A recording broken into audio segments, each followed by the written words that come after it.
Hi and welcome to JetLab. In this video, we are going to build a file management system using Java and Spring Framework. You might be familiar with Mediafire, Dropbox, or other application which enables you to upload and share your files with others.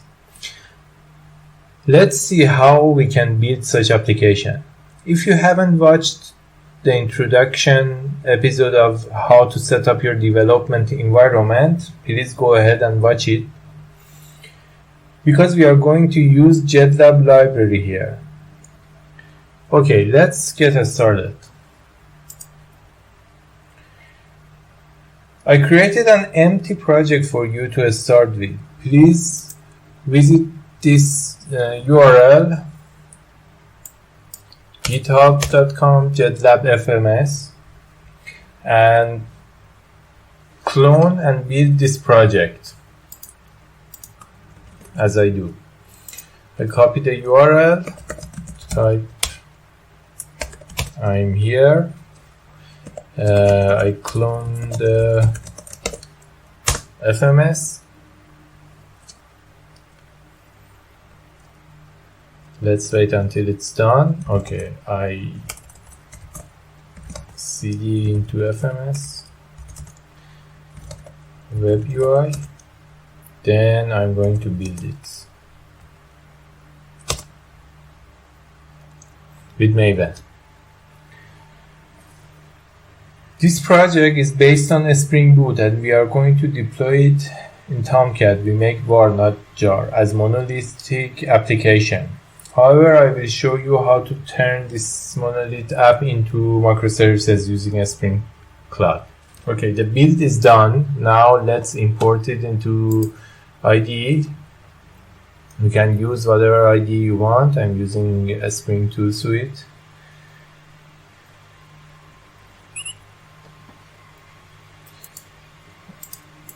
If you have watched the previous video, you already should have one framework project here which we imported before. So I'm going to import this project which I clone.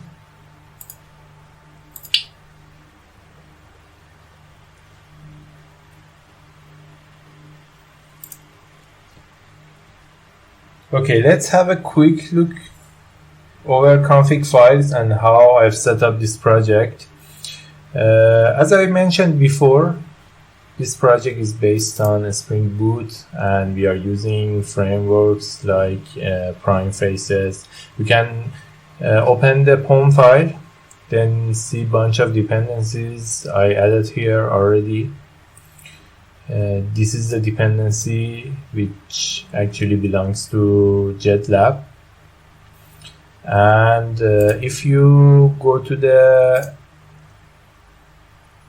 application properties, each Spring Boot project has this application properties which contains all the configurations. You can see we are using PostgreSQL. So in order to successfully run this project, you need to have PostgreSQL installed on your machine. I already installed it. And you need to create a new role, FMS, with a password FMS. I go here, check all this. Then I will create a new database, FMSDB, and owner for this database. So we already done this part, and if you check in the home file, we are using a Spring JPA data.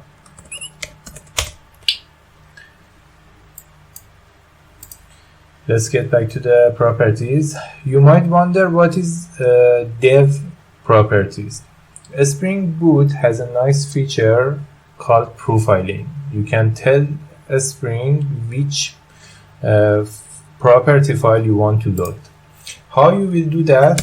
If I echo Java PTS, you can see there is one option here, a Spring profile active dev. By passing this option to a Spring, you can choose which profile to load when you are running your application.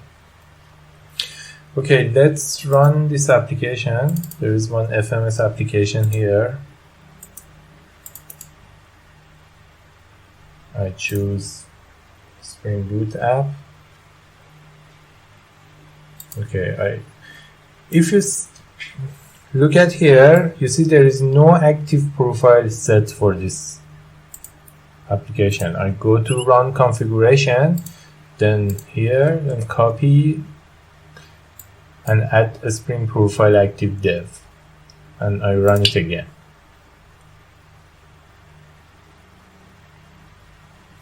Now you can see the dev profile is active now, and the application already started, port 8080. I go here and there you go. You have the application running. This is the FMS application we are going to develop. Okay, let's get back to the FMS application.java. As you can see, there are a bunch of configuration here, which I explain what are these config files used for. Before we dive into development, let me explain the project structure and config files. The main file is FMS application.java. As you can see, there are a bunch of annotations on top of it. There are two annotations I borrowed from the Spring Boot application here.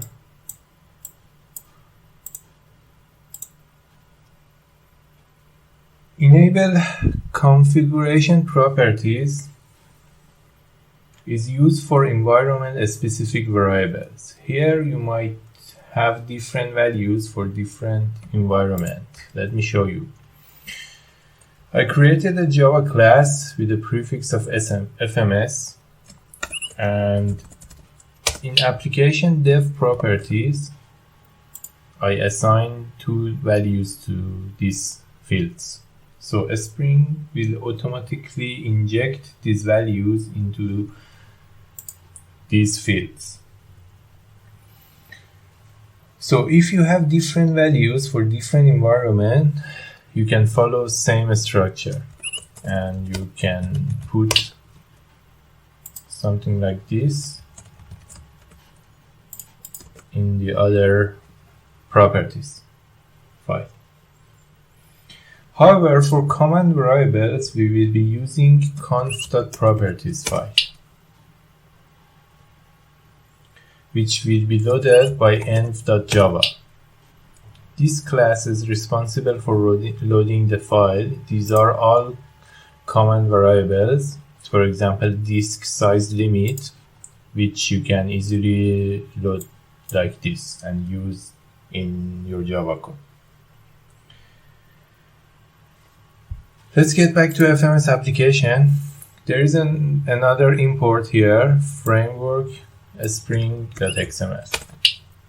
There is nothing fancy about this file, only one application context aware util, and which is this file, and JSF view scope. The rest I will explain later. We are not gonna need these annotations for now, which are related to Spring Cloud. A Spring Boot app has one main method, and after you run it, it tries to config and run your application by reading the class path. You can set banner just like I did here. There is one command line runner bin. This method automatically will be executed after a Spring context is ready, and it's useful if you want to check whether a Spring bin exists in the context or not for debugging purposes, or if you want to set up something at initial stage. We are using pretty faces for URL relay. As a result, when you enter a URL in browser, that URL will be mapped to an actual XHTML file.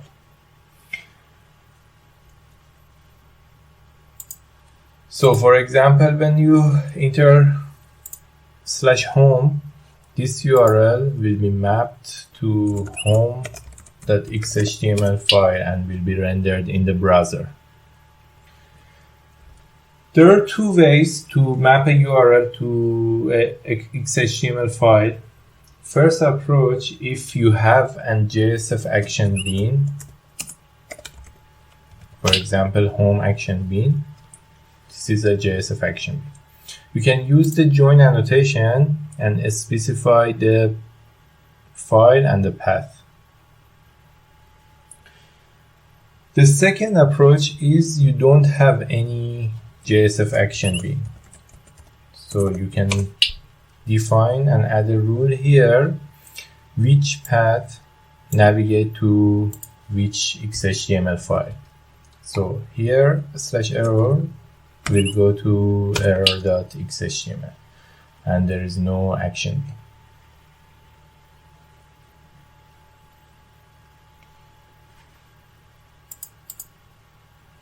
I'm using packaging by layer in this project, not packaging by feature.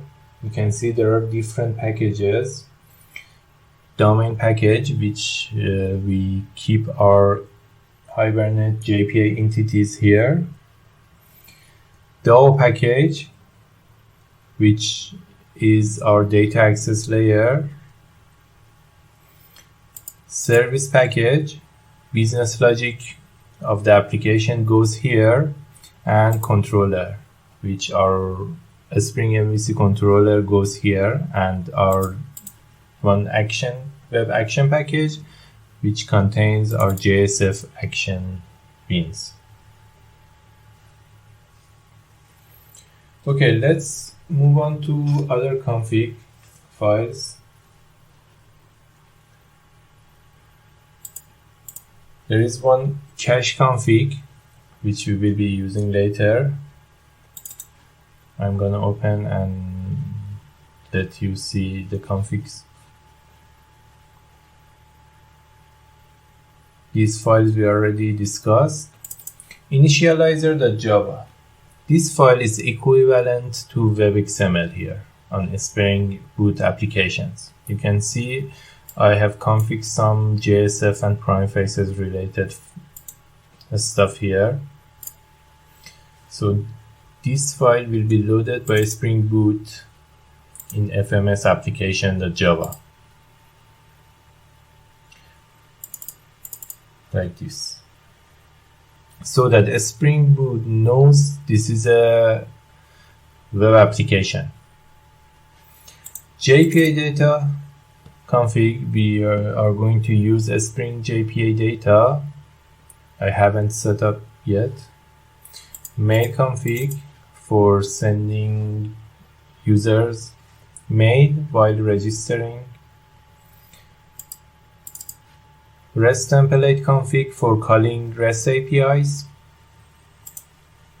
And WebMVC, which servlet definition goes here. Let's move on to resource folder. There is one mail templates folder, which our mail template goes here. Messages. These files we already discussed. cache.xml, you can create different partition for your cache. And there is one native queries.xml. I really hate it when developers combine the Java code with the SQL queries. So I created a simple XML files. You can put your native queries here and load it inside your Java application. I will show you later how to do that. Now let's move on to the front-end part. Front-end part has one resources folder which contains all the CSS images and JavaScripts. There is another secure folder which users who are logged into the application only has access to this part. Webbing folder, if you open facesconfig.xml, you can see bunch of configuration. This Spring Bean Faces here resolver lets you to access your JSF action bean inside XHTML file. Your message bundle and some config related to Prime Faces Poseidon theme. Here is the demo of Prime Faces Poseidon theme. This is not a free theme. I'm only going to use it to get a nice presentation for the front end. You have to pay for it. And error XHTML, home XHTML, which leads to this page, and we can start development. That's pretty much everything you need to know. So let's create a register and login, because that's first thing our application needs. Let's move on to create an application with a register and login.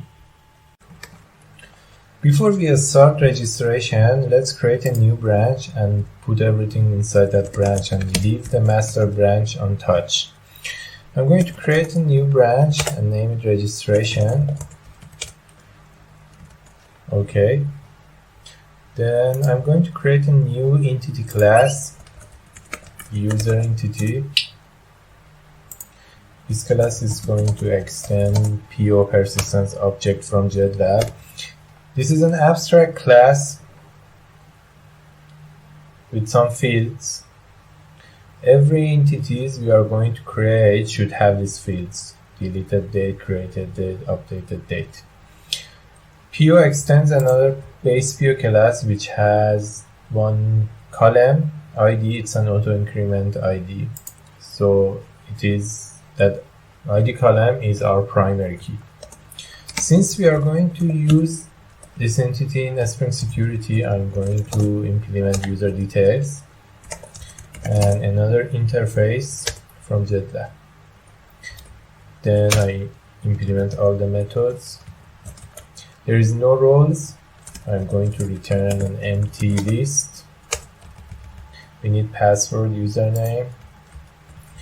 There is no logic for account expiry or account being logged.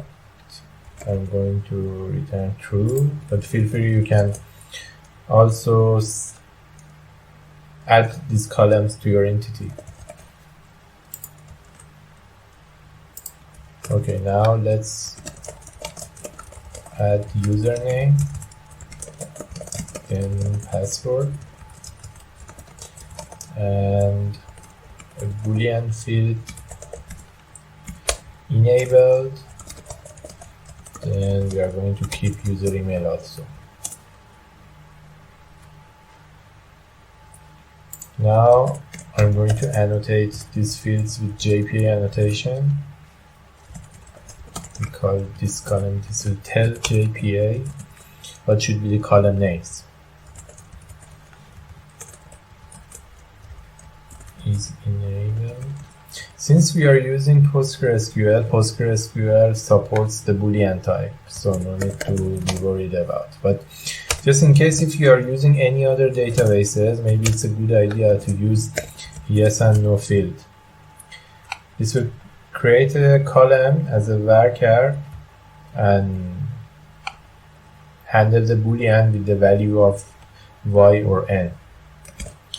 I'm going to comment this. We are going to use Boolean, then email column. Here I'm going to return password, username, and email.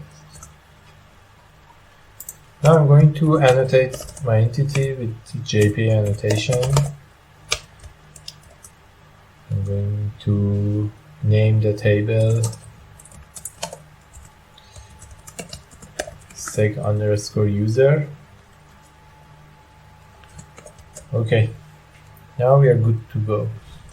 We have created our first entity so far. This is bottom to top approach. It means we are going from the lowest layer to the highest layer. So after creating the entity, we need to create a user DAO. We are going to higher layer, which is DAO. I'm creating user DAO interface. It's going to extend abstract CRUD DAO and generify user entity.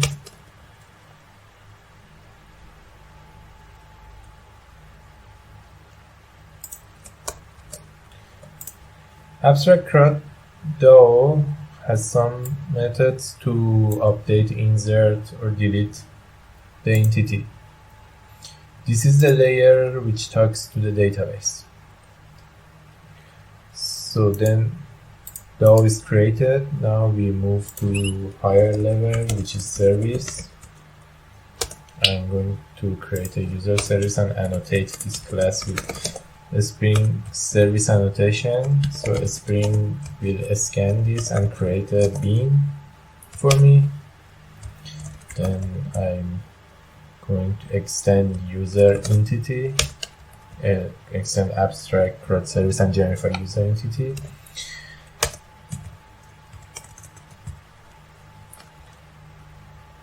Service layer needs DAO to operate.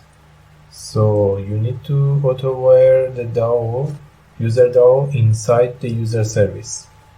It is recommended to use constructor injection, because every time you use field injection, you will kill one unit test, like this.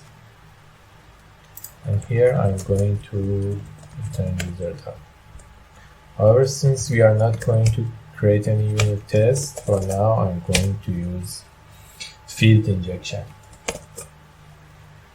Okay. Now let's move to higher level and create one JSF action bean. I name it register action bean. Then need to change the name so I can access this bean from the XHTML file. Okay. Now let's create our first XHTML, which is register.xhtml. The XHTML is using Facelet as a template engine. I'm going to copy paste this, and you can see there are a bunch of blocks here which you can put your content. It's using layout.xhtml. If I open this file, you can see it has some JS and CSS loaded inside it. This is the block content where you put your stuff, for example, forms or anything visual in the page. Now let's create the registration form. I create a JSF form, and I'm going to use Facelet Decorator as my template engine to set up my forms. This is a really nice Facelet feature. In the future, if you want to change your form UIs, you don't need to change every single places. You just change one single file and it applies the change to all forms. This is also another Facelet template, which different blocks. I'm going to add a label, UI define label, username. I'm going to put JSF text box, with the ID of uname, and copy this, and I'm going to add a simple description and a message block in case any error message happen. I'm going to use prime faces message for this input with the ID of uname. Then I'm going to add command button with the value of submit to submit the form. And I'm going to make this field required. Okay, before run this project, let's config JPA data. I open the JPA data config.java and uncomment these lines and hit Ctrl+Shift+O to import the packages. Now let's start the project.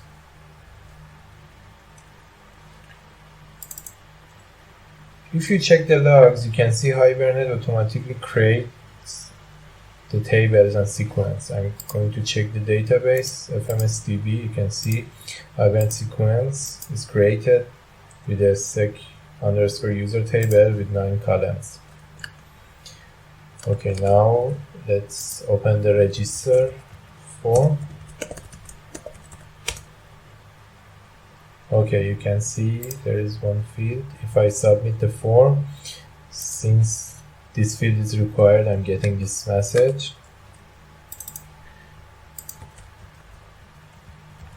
There is another param we can set to show the field actually is required. It is UI param required true. Okay, you see there is a star here now. Submit it again.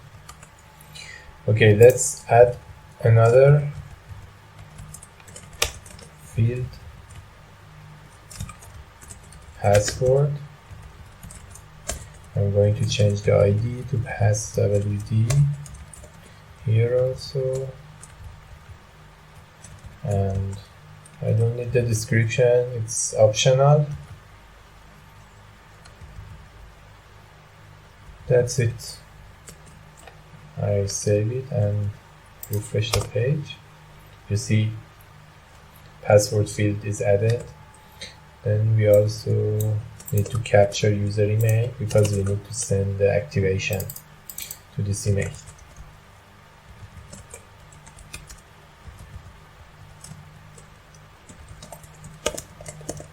I'm going to add the description for activation. This field also is required. Then, okay.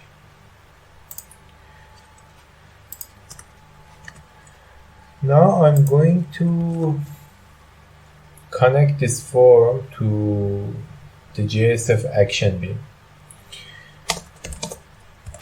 I can access the JSF action beam inside this form, so I'm going to create a method and call it register. I go to register action beam. I create a new method, register, return null for now.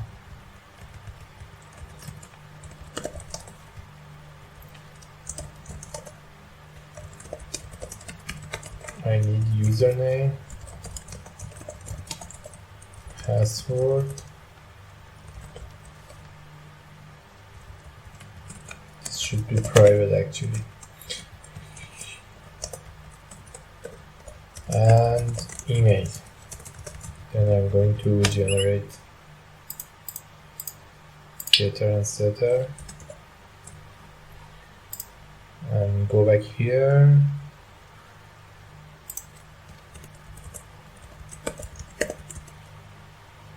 Then register action dot email. for the email input, for password,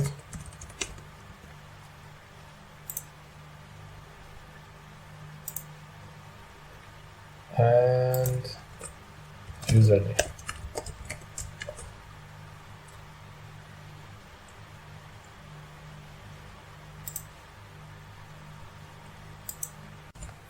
Now that we can capture user input, let's create and register user in the database. Before that, I'm going to AutoWire user service here. Private transient. I don't want JSF to serialize this field, so I'm going to make it as a transient. Then let's create a method and pass username, password, and email.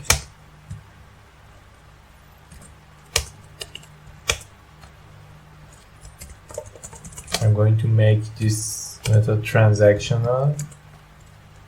Then I'm going to use user.dao to save user entity.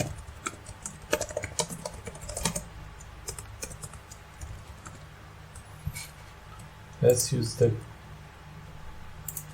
constructor.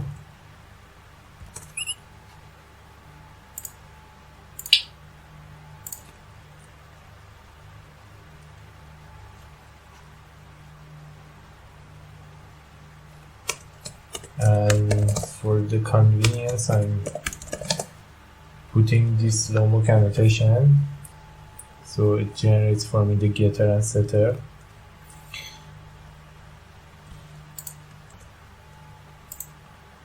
And I add one no args constructor and all args constructor. So it generates a constructor without any fields and a constructor with all fields. I have also another constructor with username, password, and email, which I'm going to use here. This one. I pass username, password, and email. Then I'm going to pass user entity to user.dao and done. We don't want to keep password as plain text in our DB, so I'm going to create a security config and use a string bcrypt for my password encryption. I just need to create one bean password encoder and return bcrypt password encoder.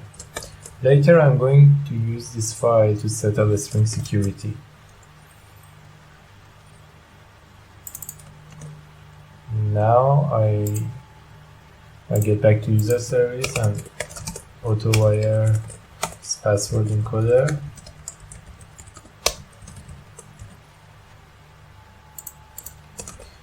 And use encode method to hash the password with the bcrypt encoded password. And instead of keeping plain password, I'm hashing it, then insert it to the database.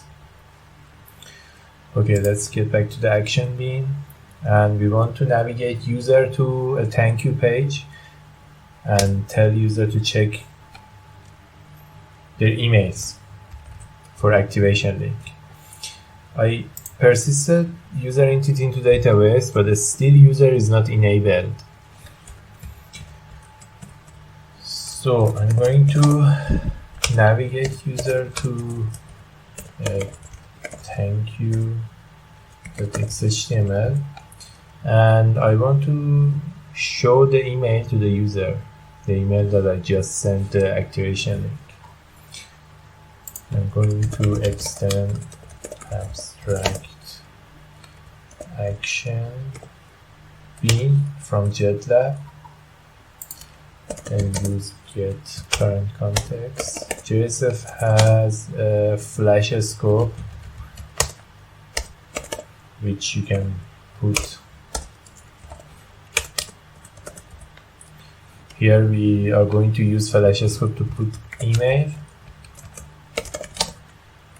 because we want to show this email in a thank you page. Okay, now let's go and create thank you page. Thank you.html.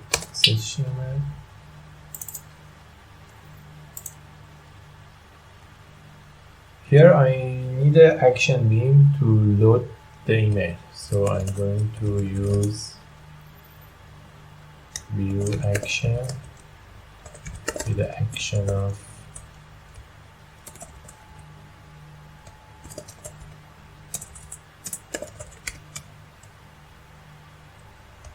thank you beam.load.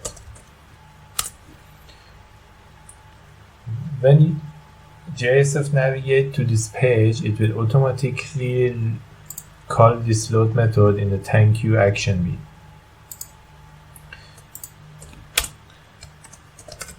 In this page, I have a output text with the value of please check your email.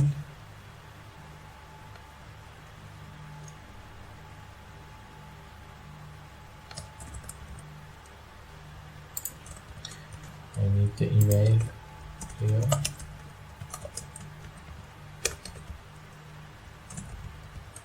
And thank you for your registration. Okay, let's now create the thank you bean. I just copy paste the register action bean.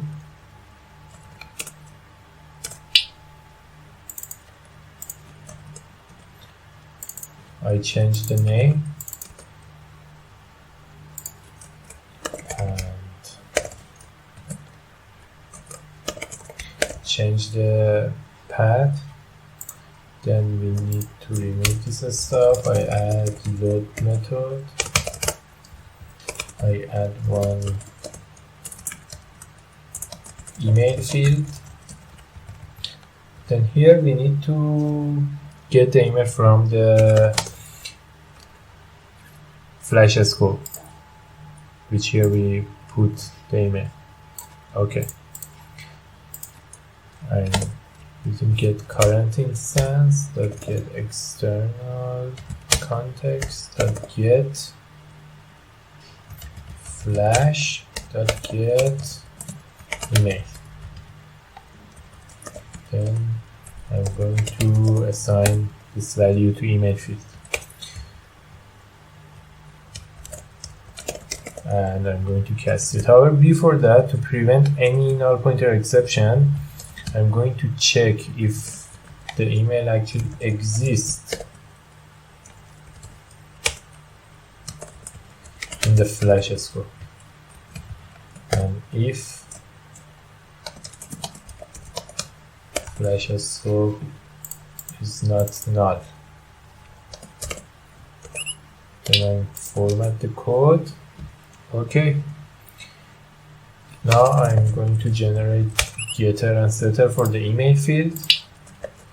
We are good to go. So in the registration page, we have username, password, email, and a submit button. Password is input text, should be input secret. Then user submit the form, it goes to register action register method. Here we are calling a user service register method to save user information into database. Then we navigate user to thank you.html and ask user to check their emails. and show the email to the user. Okay. We are also need to send an email to the user. To do that, I'm going to AutoWire mail client from JetLab. We already configured the mail client to send an email here. If you can see, I'm using Mailtrap. You can open an account in Mailtrap and change its values. You cannot use my accounts.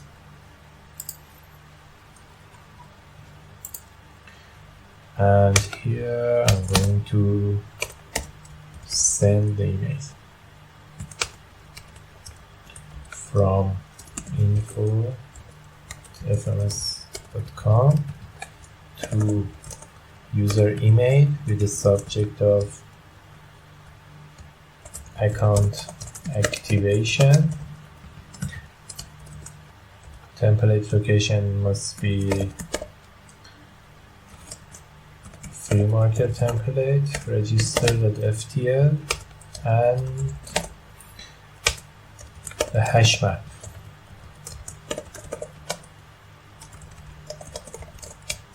Which we can pass any variables to the free market template. Oh, sorry, hash map. Okay. And I'm going to put user ID, encrypted user ID, so later I can get that and activate user after user click on the link. I'm going to put, do you remember the FMS configuration? I'm going to AutoWire FMS configuration also.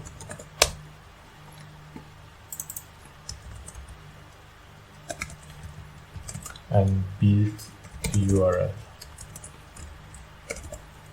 Get URL plus activation.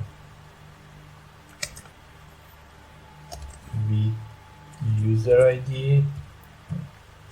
Okay, I'm going to encrypt the user ID here with this file and copy paste.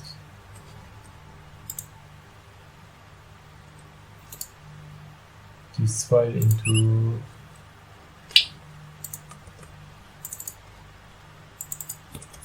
this package. I don't want a Spring scan this class, so I put it in some other packages outside of the app.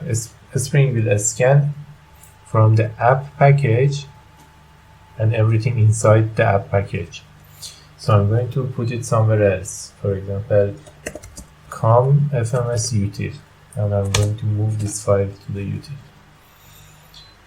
This is a URL friendly encryption decryption, and it's using this key. As long as no one else have this key, then no one can decrypt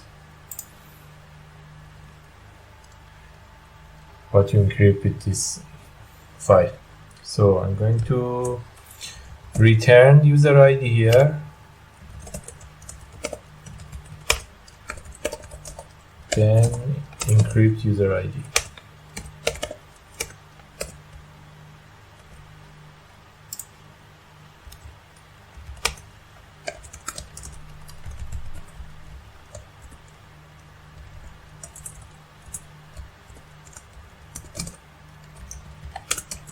So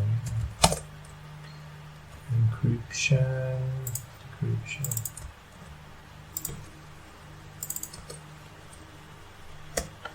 That encrypt value of user ID and with this key.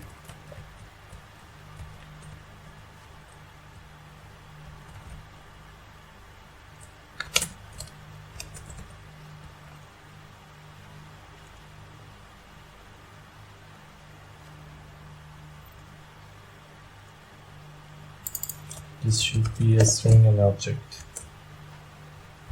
Okay, now let's create the FTL file, premarker file for the email. I'm going to resources, copy this, name it register.ftl, and I change this to URL. Click here to activate your account.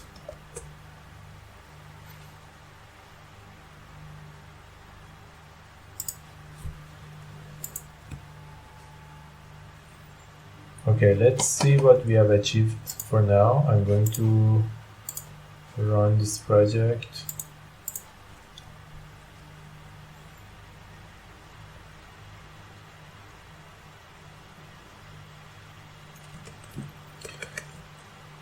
And hit the refresh, then I choose the username JetLab with the password 123456 and info JetLab, and hit the submit.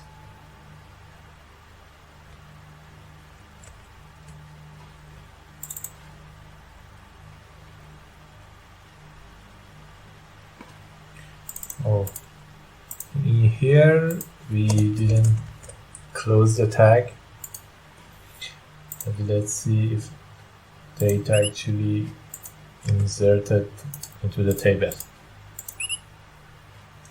You can see one record is added here. I'm going to delete it. Then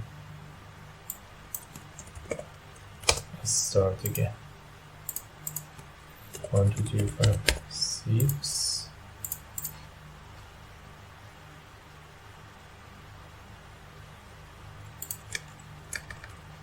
I also forget to put this. Okay, one more time. You can see the user is not enabled and the password is hashed. So one more time.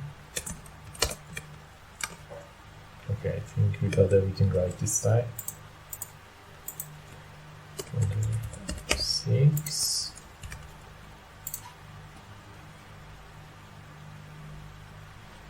There you go. Okay, now let's check the mail trap if we have received email. Oh, you can see I received, and this is the button. Click here to activate your account, and this is the URL. So when user click on this link, we should activate the user which exists in database. I mean, change this enable from false to true so user can log in. Before that, I'd like to do some enhancement. This is development-driven methodology. It means you keep changing your code until you are satisfied with it. Okay, let's do some enhancement here. Here we are sending mail to the user in a blocking way. I mean, what kind of dumb application will keep user waiting until they send an email? So we are going to change this way and make it asynchronous.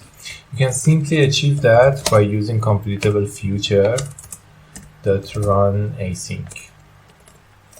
Then we can put this send email inside this and make it asynchronous. But in this case, you don't get any exception in case sending email fails. So I provided a simple class here which gives us a nice log after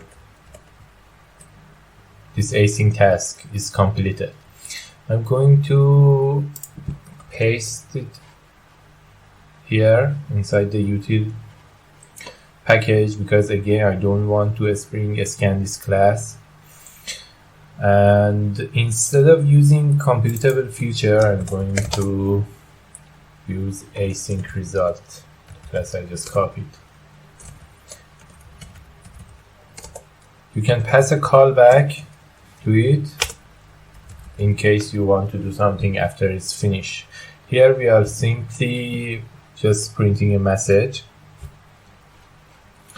that this operation was successful or not. Okay, now we have made it async.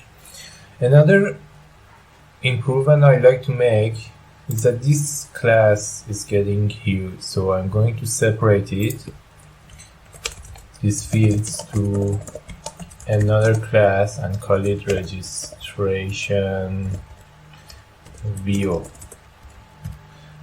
And I'm going to put all these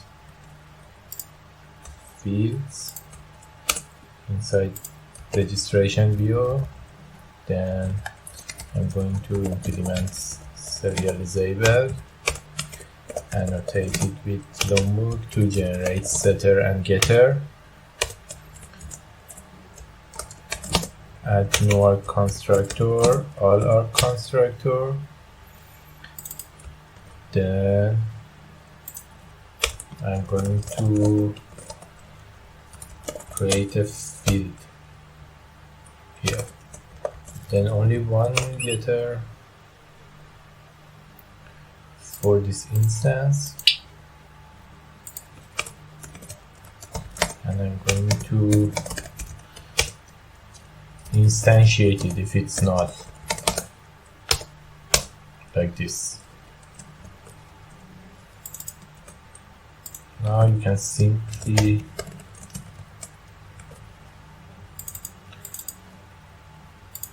get username, password, email from that instance.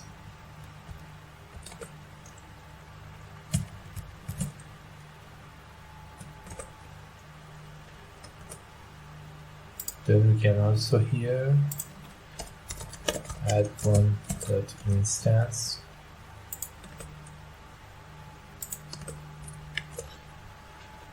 Okay, this is the kind of improvement I like to see. Let's run the application again and test it with another data. Okay, I go to register page. I use test at test.com, and you can see it's still working, and you can see we received an email. Another thing that we want to have is a check the user already exists in our database before we register the user. So the username should be unique. I create another method in user service, username available is username available. It's going to return a boolean. We just need to pass the username, and in a user DAO I'm going to write a query to check if user exists or not by the given username.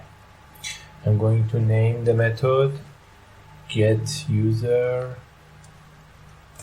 by username,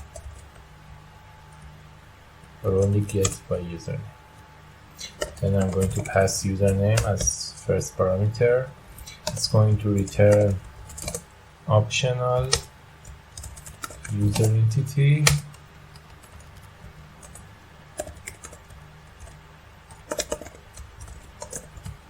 Okay, now I press Ctrl 1.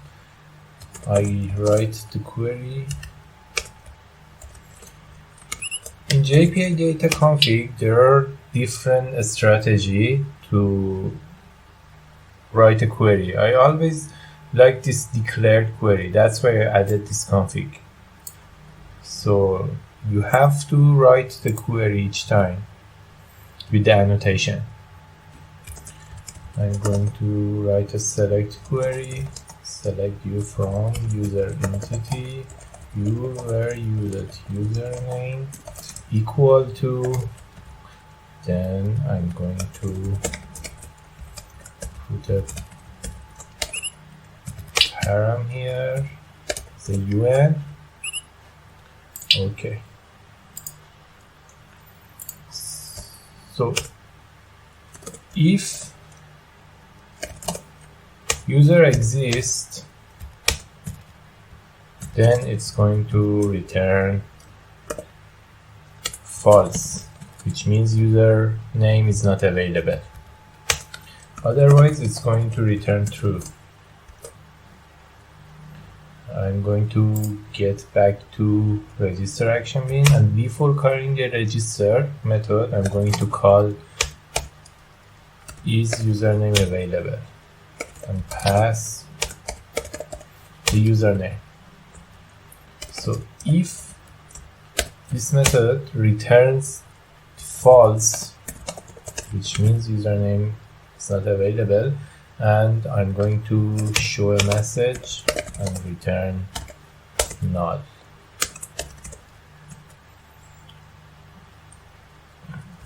Okay, let's add the message. I'm going to copy the message from here to here. The message would be username already taken.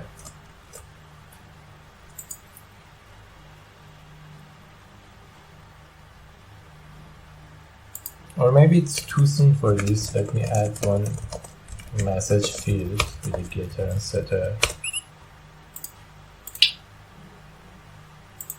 And instead of this, I'm going to set the message to username already taken. Okay, and I'm going to show this message here.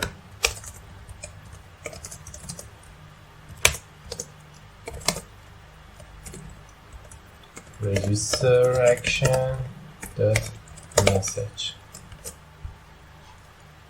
Okay, now let's see what happened.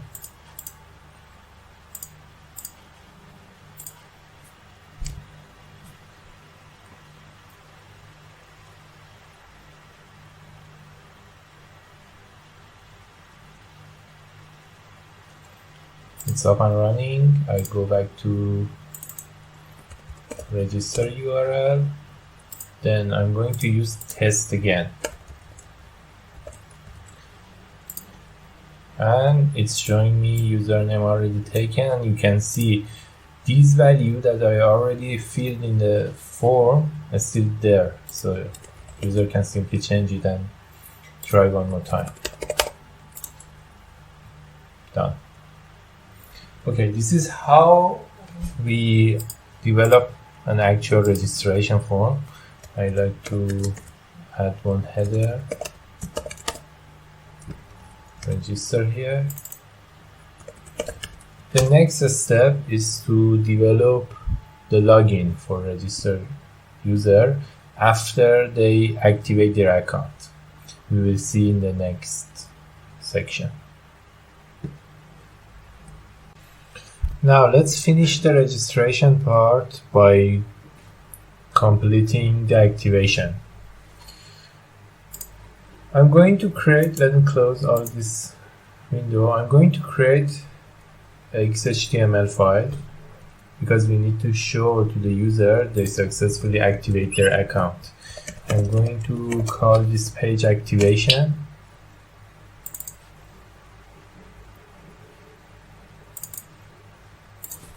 Then when user goes to this page, we need to activate their account. So I'm going to call load method here for the activation bean, activation action bean, and I'm going to show successful message to the user. I'm going to remove these codes, change this to activation. Okay, now let's create the JSF action. Copy this, rename it to activation action B.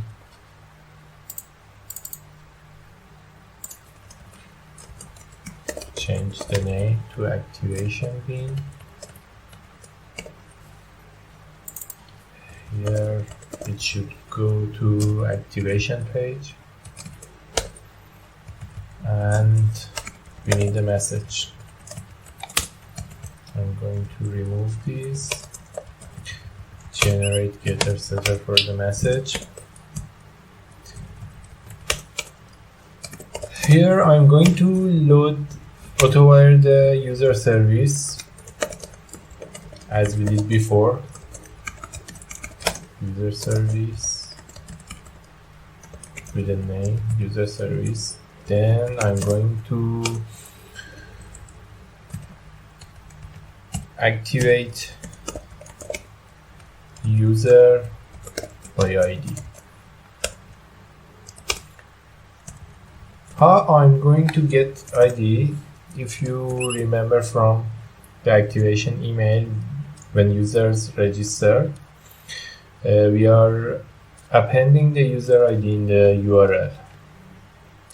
Let me show you in the register action. Here, we are encrypting the user ID and append it to the URL like this.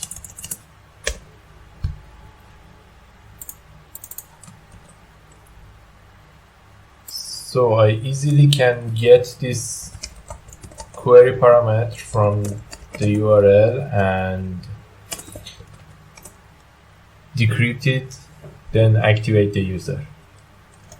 I name it as UID, then generate getter and setter for the UID. Okay, this should be like this. So we need to change the path in order to access that value. This is how Prettyfaces handling the query parameter.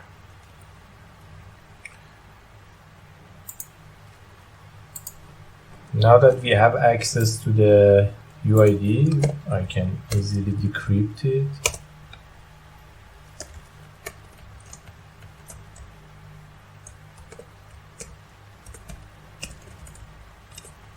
This will give me the user ID. You know, this decryption and fetching a record from database is much faster than fetching a record. Fetching a record from database by using primary key and user ID is much faster than any other approach. So that's why we are encrypting and decrypting user ID. Then I'm going to pass this user ID to the activation method. One more thing I need to add, I need here to actually read the param. The name is UID and value should be assigned to UID field in my JSF action B. Let me check. Sorry, it should be view para, not para, like this. And here also name and value. Okay.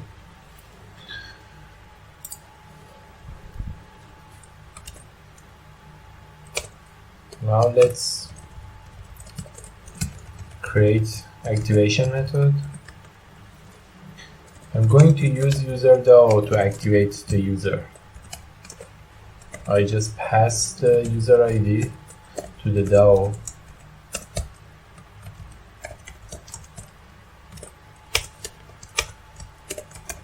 We need to use modifying annotation if we have a query that we want to update a record in the DB.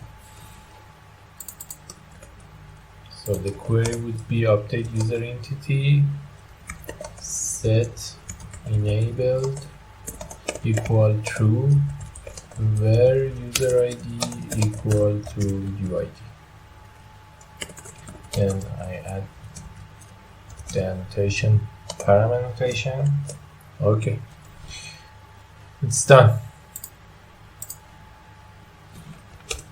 And let's show a message to the user. The user activated successfully. Please log in.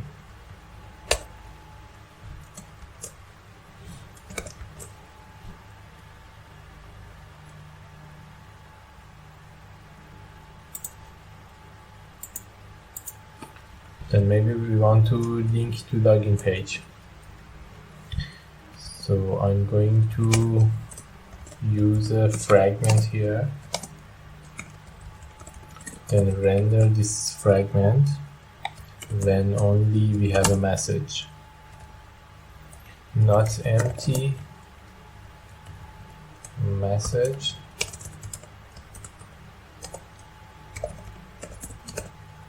Then I'm going to create a tag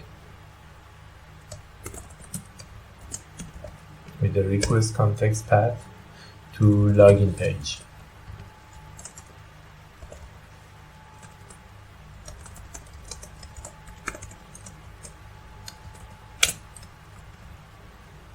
Click here to login. Okay, let's run this and see what we have achieved. I'm going to register again. So I will go to Matra and remove all these emails.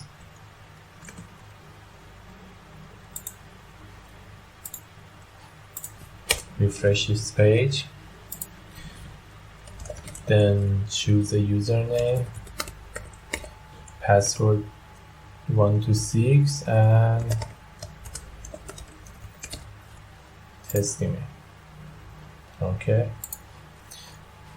Sending an email, activation. There is one link. I click. We have an exception.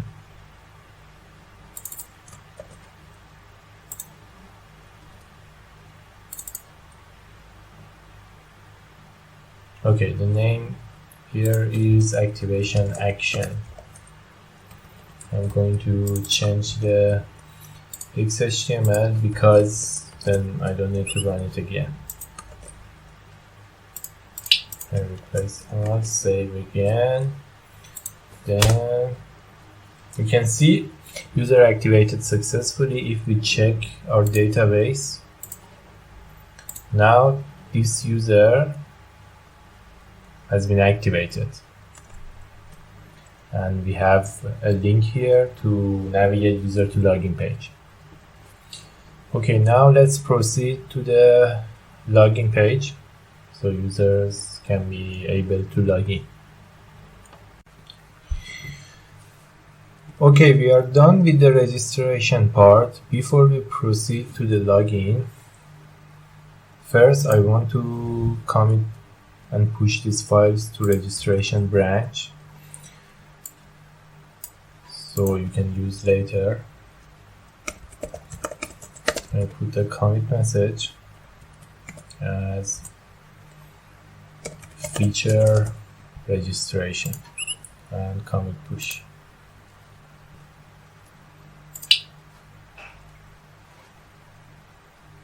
Okay, I'm going to check here. We have master branch and registration branch. You can see here. I'm going to create another branch, call it dev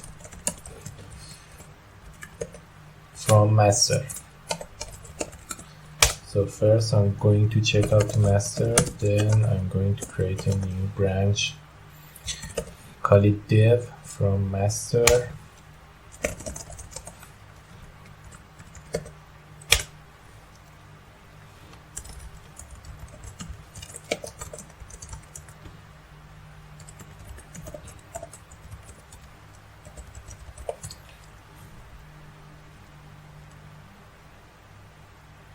Okay, now if we can check in the GitHub, there is one dev branch. Then now I'm going to merge registration with dev. Then I will push to dev.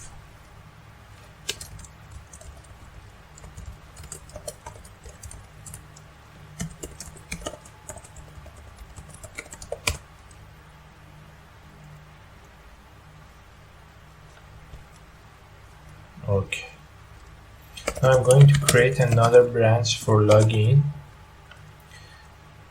from dev and call it login.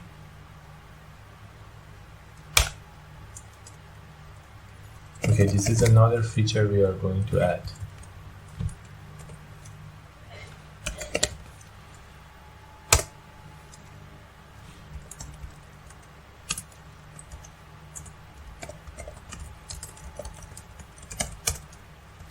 Enter the password.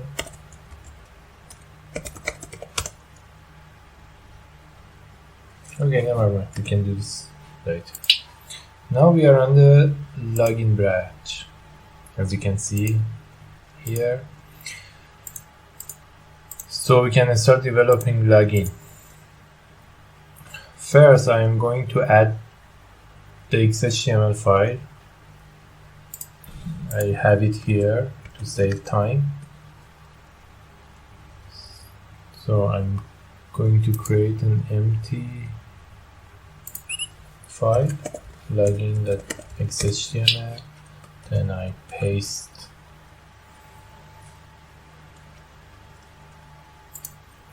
Okay, you can see there are a bunch of bean here we have used. One is security bean, which still doesn't exist, and we are going to add.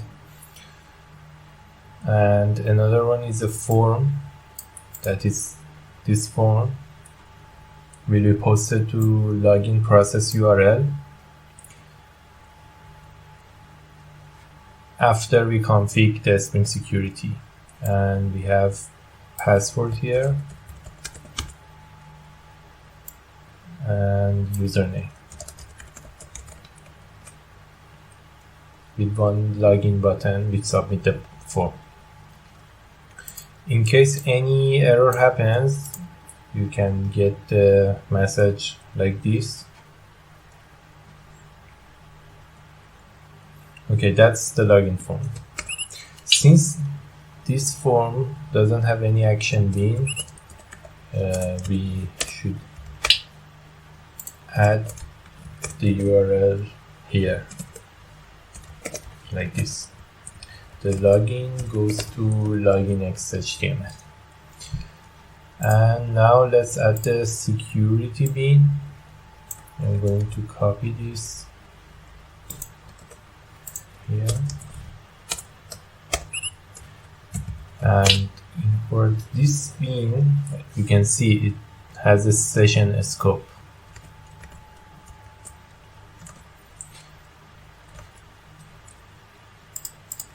Two methods we have used in this page is anonymous and login. Which are these two methods? I'm going to copy it here, paste here. The authentication util is a utility within GitLab that use a Spring Security context holder to check user already login or if this is an anonymous user. And it has some utility method to get values from Spring Security. Okay, so we have set up this bean also. In the login page, if the user is already logged in, you can see we are using JSTL to check if the user is already logged in. We redirect user to dashboard. So if the user is already logged in, they go to the login page, we automatically navigate them to the dashboard by these lines of code. If not, we show them a form, then they can use their username and password to log in.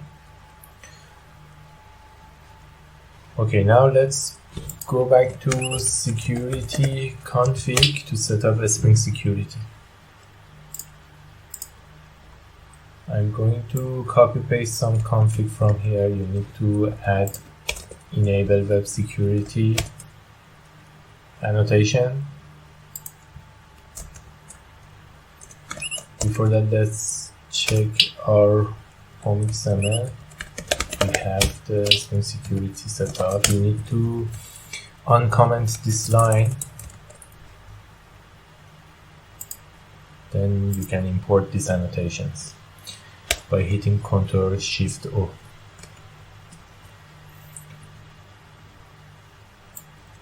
Then security config should extend web security configurer adapter,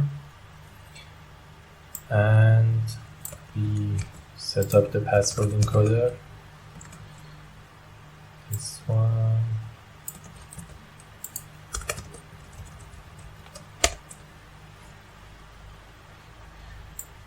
Okay, in order for Spring Security to function, you need to define one user detail service.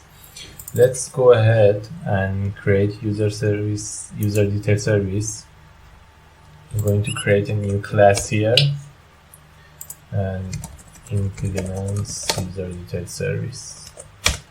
You need to override the load user by username. It will give you the username. Then you can auto-wire user service. Remember, we have one method in user service which find the user by username.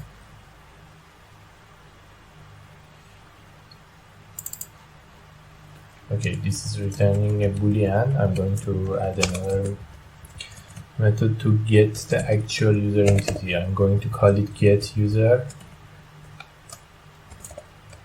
by username. Then I'm going to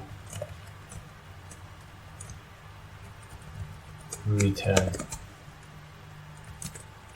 and change the method signature, return type.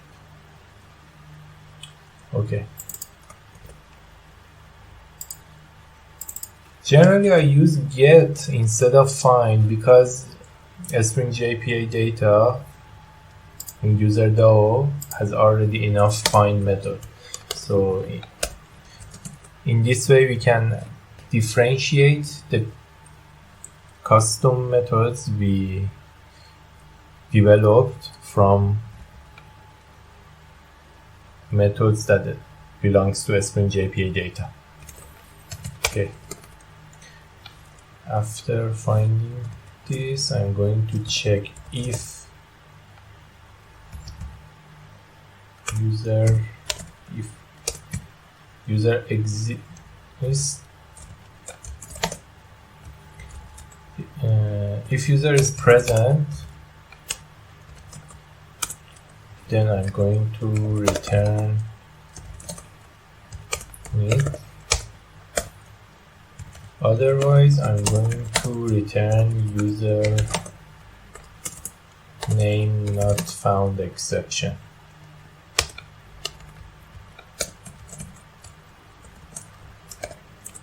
With a message invalid username or password.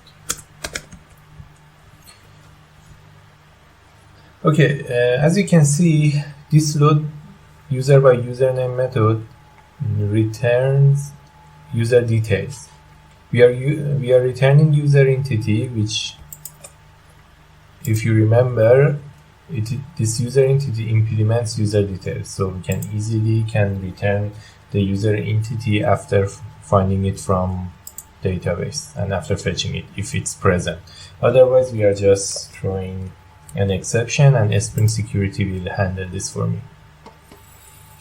Okay, now let's get back here. Now we have user details. By hitting Ctrl+Shift+O, I'm importing it. And one more configuration is that we need to override configure method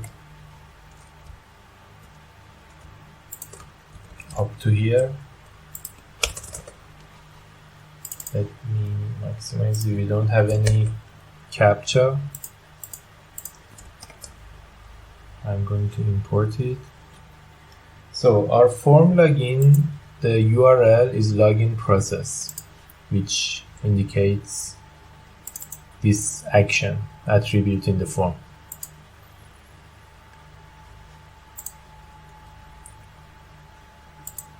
Login page URL is /login. Successful forward URL is this.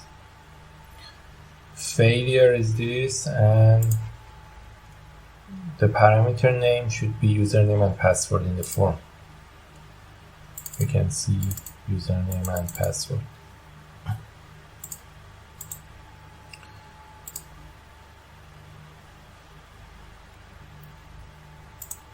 We don't need these configs for now, but I'm going to put them there. And that's it. Now, after user successfully log in, we need some handler to put user ID in a session so we can later use them to fetch record. And also, after user successfully log out,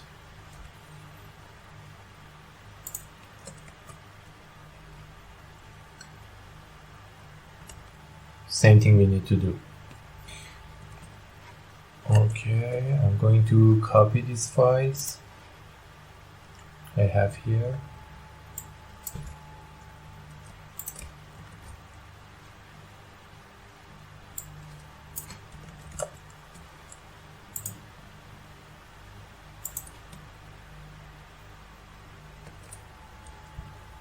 Maybe it's better to put them in web folder. I'm going to move them to web. We need user ID and username. Not going to need those.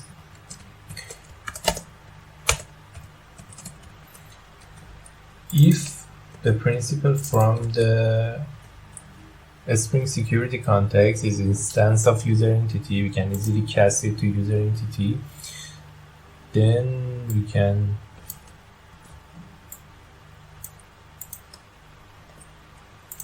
set the user ID and username into the session like this. That's all for now. For logout handler, I'm going to copy paste these files.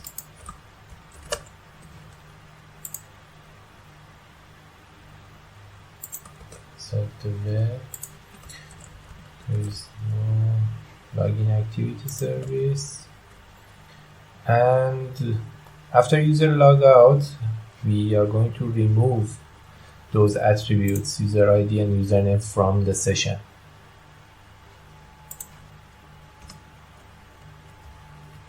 So don't need this. Okay.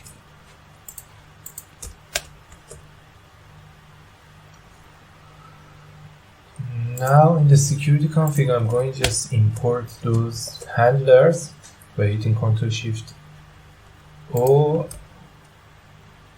I don't need this for now. Okay.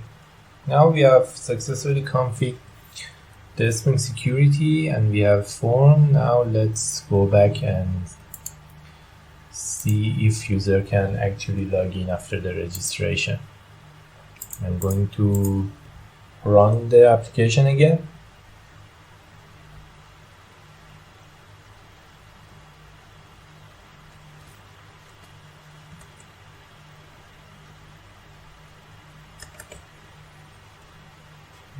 Okay,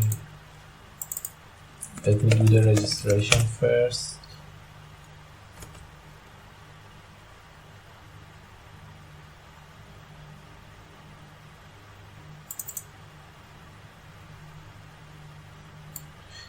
Okay, I'm using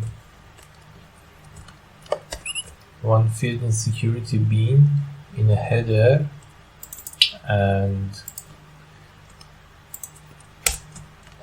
this current user does not exist yet in security bean. It's throwing an error in a header. So I'm going to refresh again, register a new user, for example Gavin1256 with an email. Okay, the user still is not activated. If we check in the DB, what if user wants to log in without activation? This is the login page, by the way. 2456. You see the error message is user is disabled. So, and you can also see this async operation successfully executed, which we successfully managed to send an email and Hibernate queries. So user should activate their account. This is the user we just set up. Now user has been activated the account. We go back to the login page and use invalid password this time. Yeah, we see we are getting invalid username or password. Spring Security is handling this, by the way. Now I'm going to enter the correct password and it's navigating me to dashboard URL.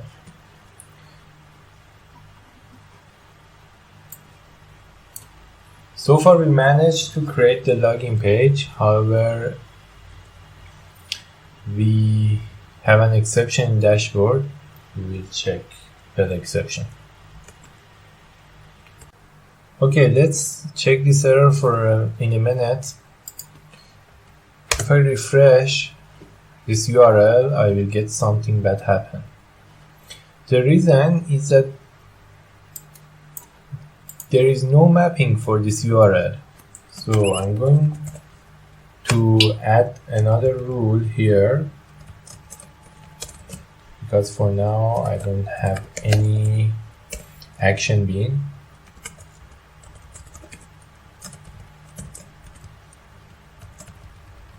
So that after user login can actually see the dashboard. If I open the dashboard file, you see we are using the Poseidon Prime Faces template, and there are a bunch of things here which I'm going to remove. This one,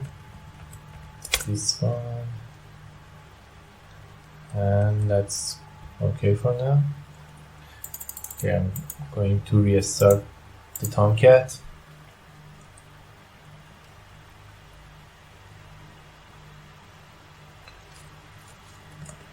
Let's refresh this page. Okay, you see after I click that URL, it's automatically going to login page. Why? Because in security config I define this URL to be authenticated. So Spring Security will automatically navigate to the login page if user is not logging. I'm going to enter my user and password again. After clicking login, it's navigating me to the dashboard.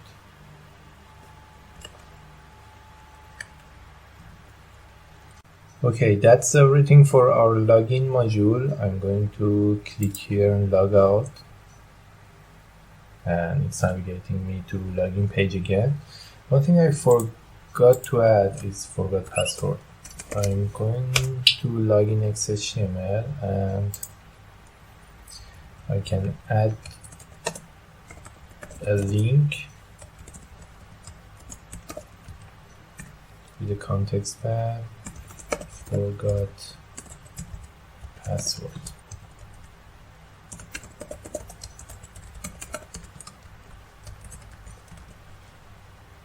Then I refresh this. I will leave this forgot password to you as a practice. You can create a new branch, and after you finish this, you can send a pull request. So we are done with the login. Let's create a new, let's commit and push our code and create another branch for the dashboard. I'm going to commit push this. This is the login feature.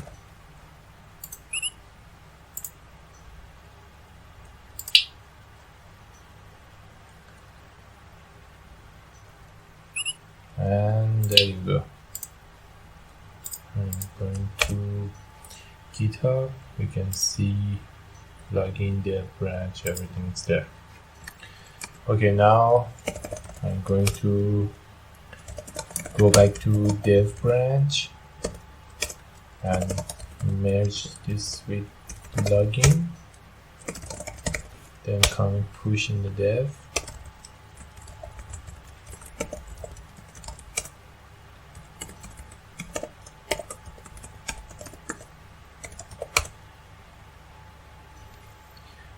And after this, I'm going to create a new branch named dashboard.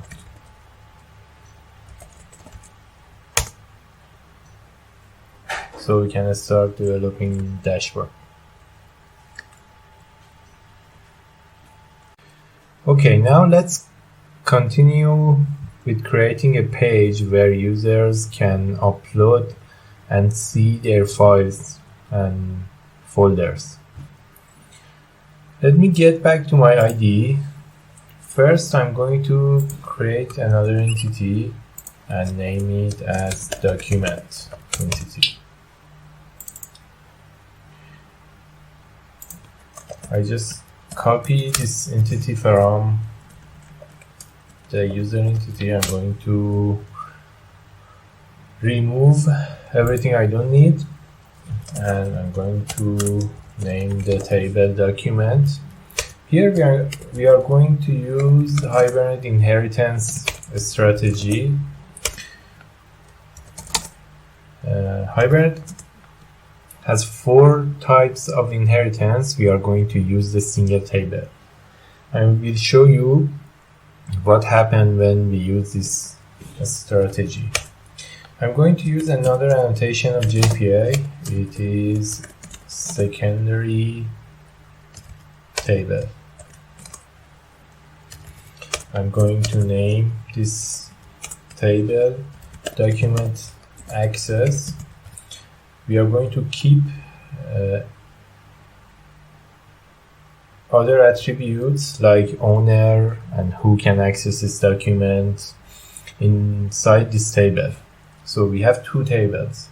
One table for keeping document attribute itself, another one for document access.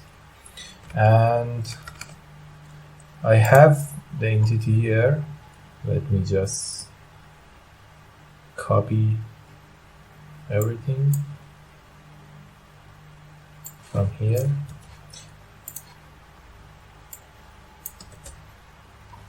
Okay.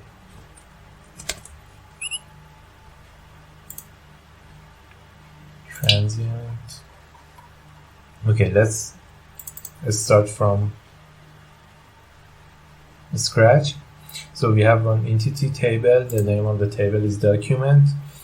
There is one UUID column, which is document unique identifier and should be unique. Secondary table we just discussed has document ID, and as you can see in the column annotation, there is another member of this annotation named table, which we are referring to the second table. If you don't specify this member of the annotation, so it would be the main and primary table. If you specify it, it's going to create this column inside the second table. We have name, size, download count, discriminator.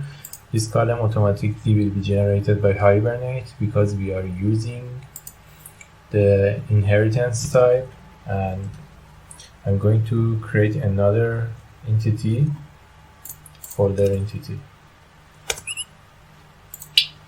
and it's going to have a discriminator value of F, which means folder.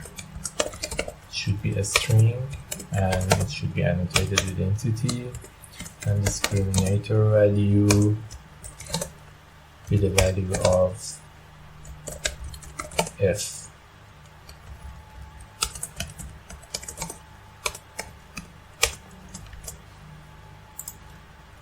So if a record has a discriminator with a value of D, it means it's a document, not folder. It's a file. There is other fields here, public document, whether it's public or private. You can choose password and what type it has. For example, we have share folder, home, and trash. User can delete a document and move it to trash. So we are going to handle it with the type. And what permission user has for this document. It can be the owner, which means this is the owner of the document. It can be edit, delete, or view. Okay. And two transient methods which we will be using later.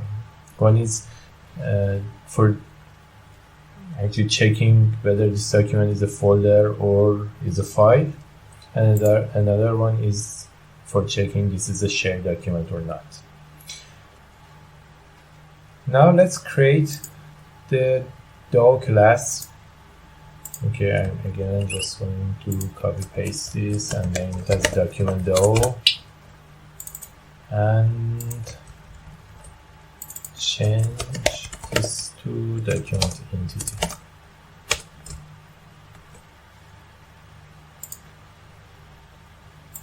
Then we are going to repeat this for service, document service, and I'm going to change to document entity. I no longer need this. I need to auto-wire document DAO inside the service. I'm going to remove this.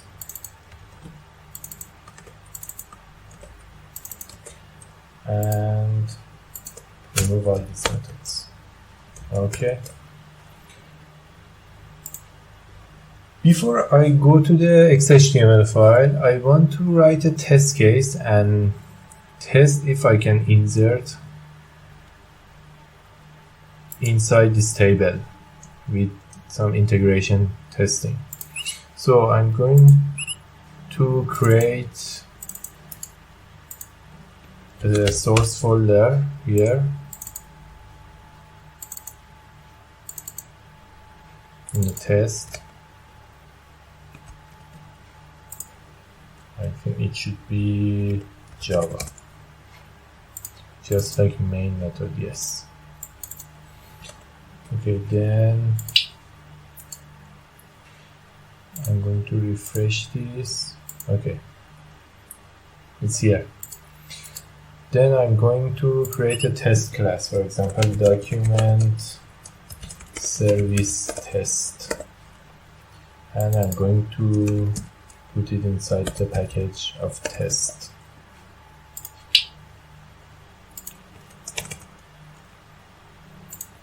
In order to run this test, I need to auto-wire document service. But to auto document service, I need to set up the Spring context and tell JUnit this is a Spring unit test case. There are some annotations you can use in order to set up a Spring unit test. This one, and we have to set up our test context like this. I'm going to set up JPA repository and add one component scan annotation.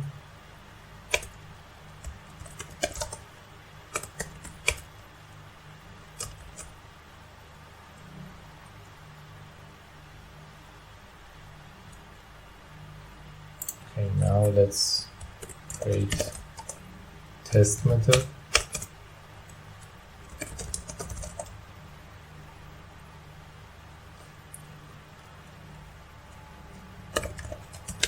Test document insertion.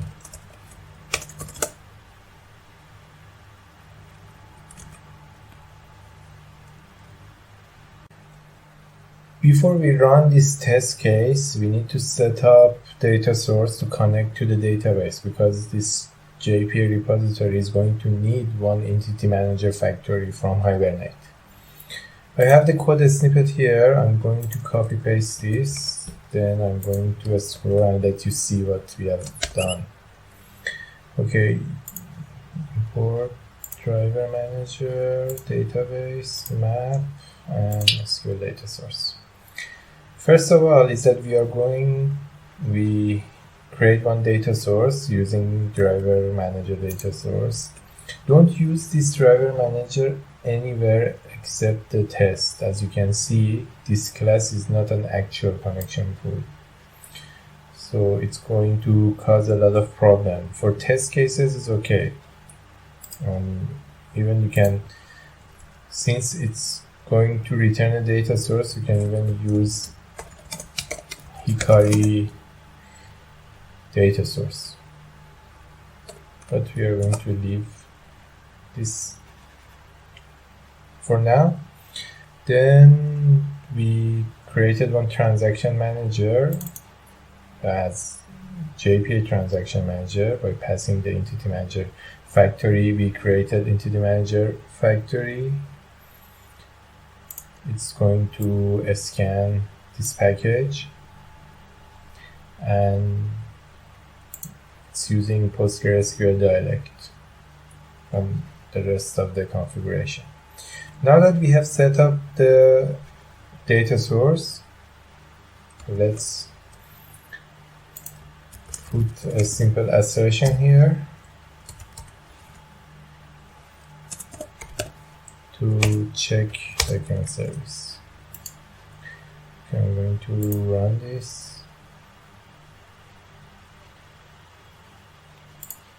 And I'm going to comment this, run it again.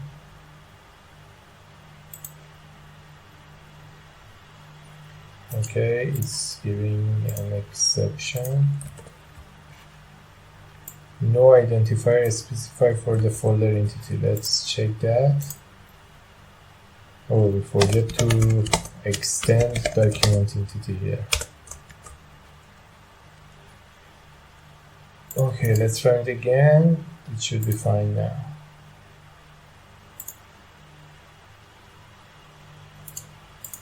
Still exception. Repeated column. Let's go back to document entity, doc ID. Do we have repeated column? Okay. I'm going to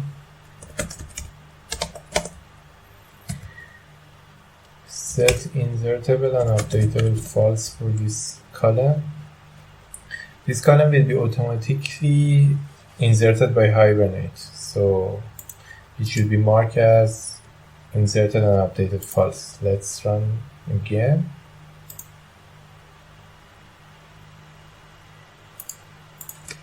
still exception. Okay, no qualifying bean. We are going to create one bean definition, password encoder, and I'm going to return decrypt password encoder.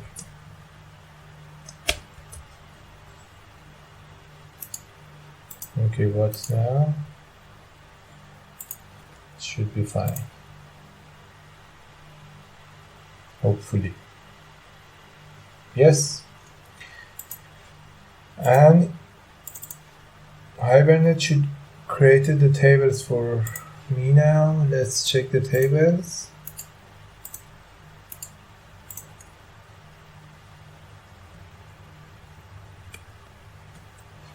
No problem.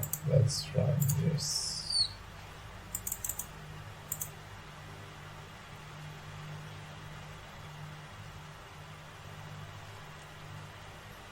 Okay, now I've created 2 tables for me.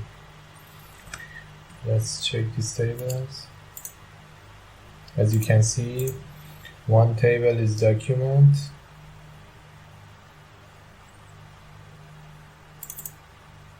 Okay, so I'm going to change one more thing.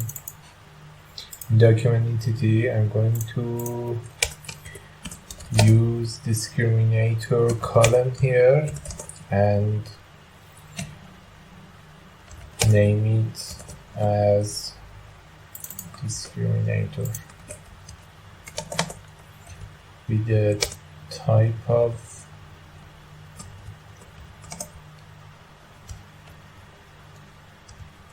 a string.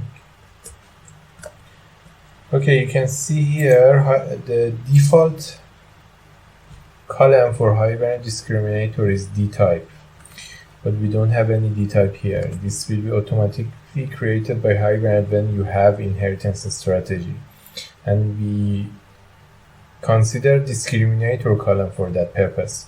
So I've just told Hibernate to use discriminator column and forget about the dtype. I can say if we remove this column, then let's check again, run the application.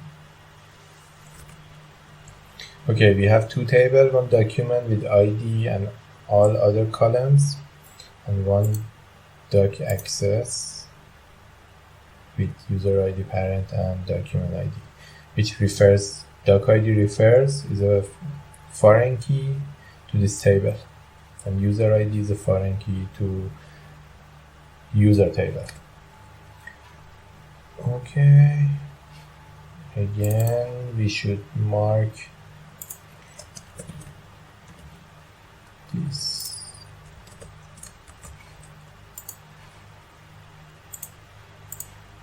as updatable and insertable false.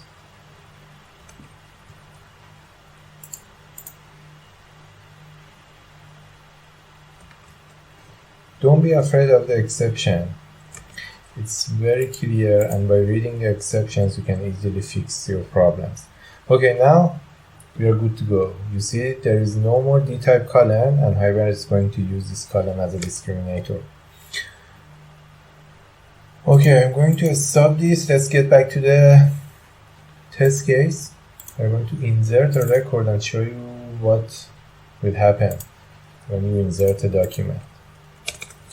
Okay, since we have extend abstract class, there is one insert column here which accepts document entity.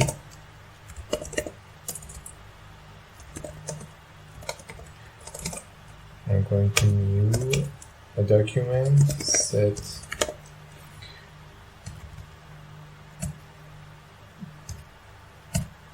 name as doc1,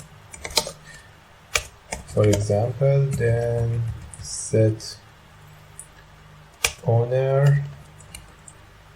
Let's check our user table. Okay, for example, 7. I'm going to create a new user entity and set the ID of 7.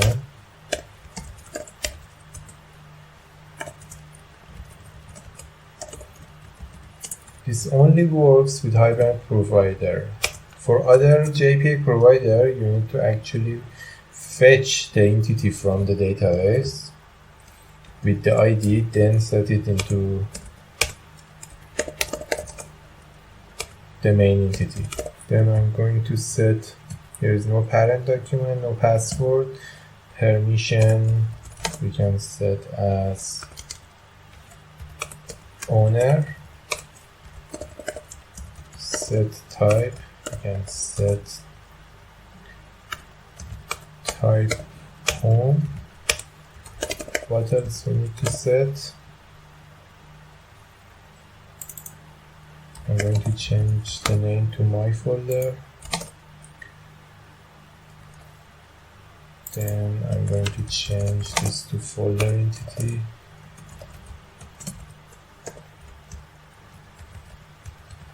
What else we can set? There is no parent. So this is a public document, and no size, version, UID. We can also set a UUID. For testing purposes, I'm going to use random UUID. Then insert the entity. Okay, now let's see what's going to happen. I'm going to mark this method as transactional, and I want to commit this in database. Okay, I'm going to run this test again.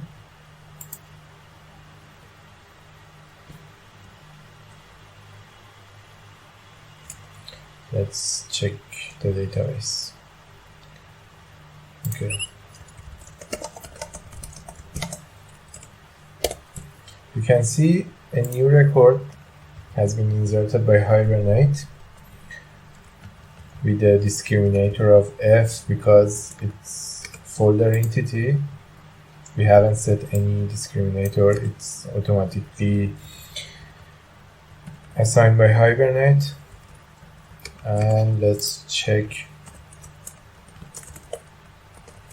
the document access.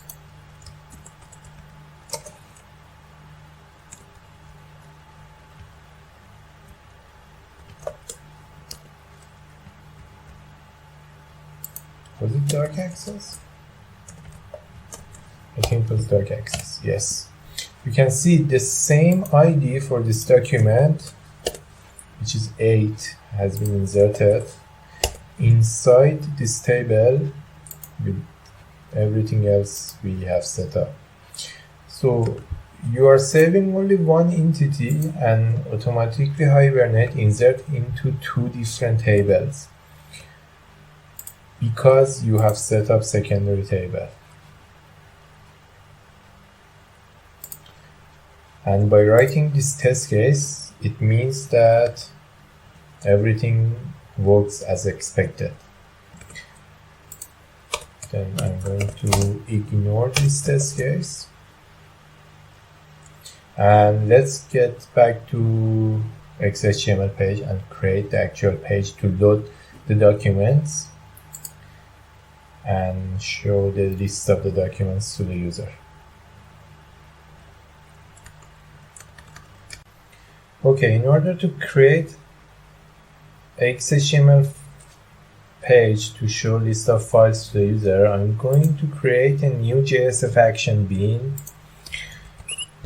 and name it as file query like this. I'm going to rename this to file query so I can access this bean in an XHTML file. I'm going to give it a path secure file list because this page is only accessible for those users who are logged into the app. This bean should extend abstract query action bean with generifies document entity, and I need to auto-wire document service into this action bin to get some function and show the file list. And I also want to sort my data table by created date, so I'm going to tell this bin to sort records by created date, and it should be descending. Okay, save it. Then let's continue by creating the XHTML file inside the secure folder. I'm going to create a XHTML file list XHTML. Then I'm going to remove these codes, change dashboard to file list, and also I'm going to remove the content block.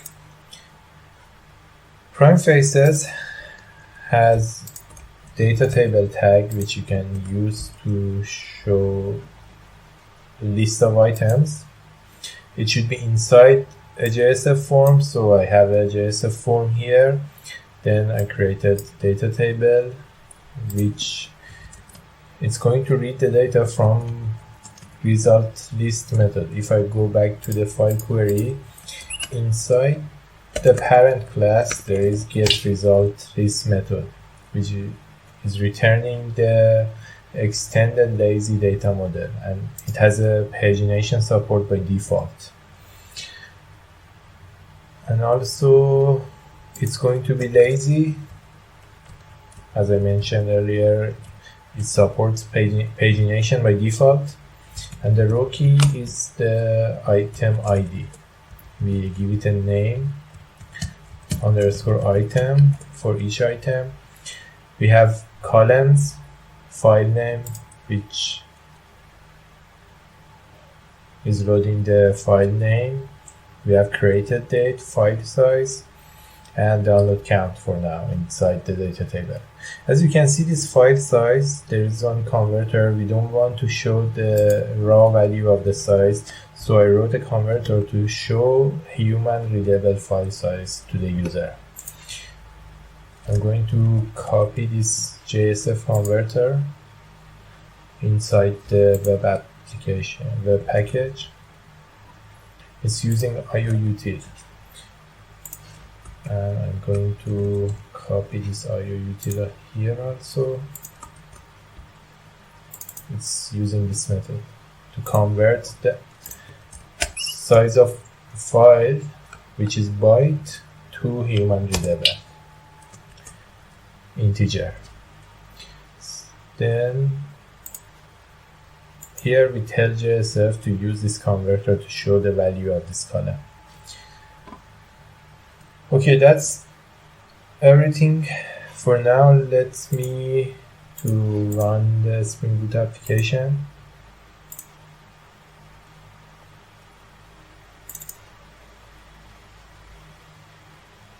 While we are waiting, I'm going to go here and use file lists. I'm using one of registers. You can see this is our data table, which already has one record. If you remember, we use this test case to insert a sample record to our database, and it is loading here. So if I rerun this test with another folder name, then I refresh the page, the record should be appear there. You see? Okay, now we want to filter our query Let me show you, clear my console and show you the query. It's running two queries. One is count query, another one is query with the limit offset, but it's not filtering any records. We need to filter and show only files for this user. How we are going to achieve that? There, we should override another method. It's called restriction. It's getting JPA restriction. We go here. We are going to create a private class with the name of file restriction, and it's a private class which implements JPA restriction. This interface belongs to JetLab. So I'm going to hit Ctrl+Shift+O to import all the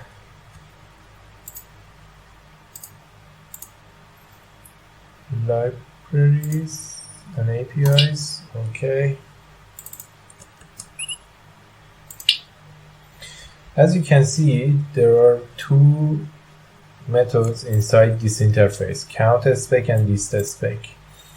The reason it's two methods because sometimes you want to fetch a relation from the main entity. Then simply you can put root entity fetch owner with a join type left join. You cannot use fetch inside the count query. I don't know why JPA spec designed like this. Here you should be using join. If you use fetch, you got an exception. That's why we have two different methods for this specification. I'm going to ignore this. Then there is one apply filter, which you can easily create a predicate for your JPA criteria and put your restriction. The restriction currently I'm using is that I get the user ID for the authenticated user from a Spring security context, then actually filter my query. So only in the list we will show those files who belongs to the logged in user. Let me rerun again.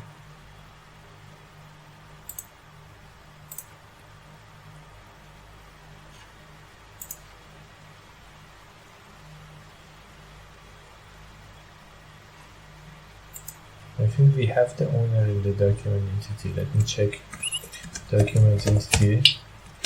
And yes, we have owner. Okay. Going to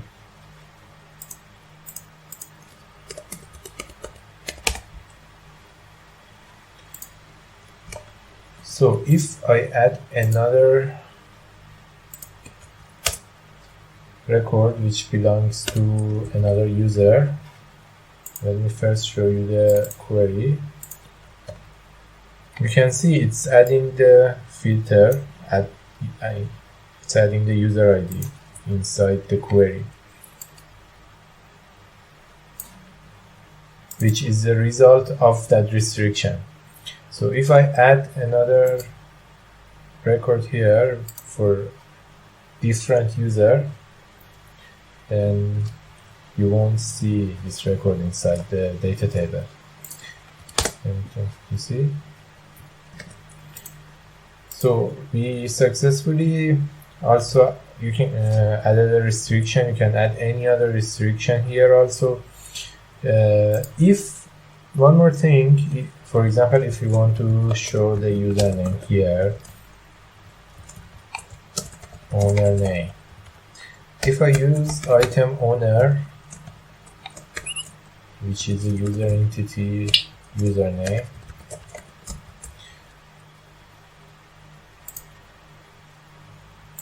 I'm going to get an exception, which is the famous lazy initialization exception.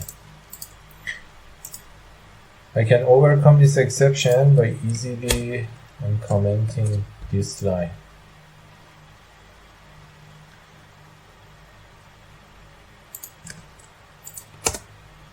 then you can see it's also showing the owner name here, and I don't get any other exception. And if you check the query, it's actually create a left outer join with the user table. Okay, now let's give a user an ability to upload a file. So I'm going to add a simple link here. It's going to be file edit with the value of upload file. Okay, we don't have this file edit. I'm going to create a new XHTML file here.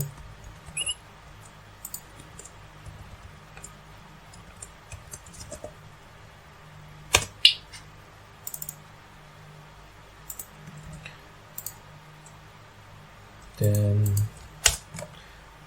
we are going to use prime faces file upload component. So I'm going to copy paste from here. One important thing is that this attribute should be added to the form. Form type should be multipart in order to send the file. Okay, this file upload component has a value of file home file, so it's going to be attached to this property which doesn't exist yet.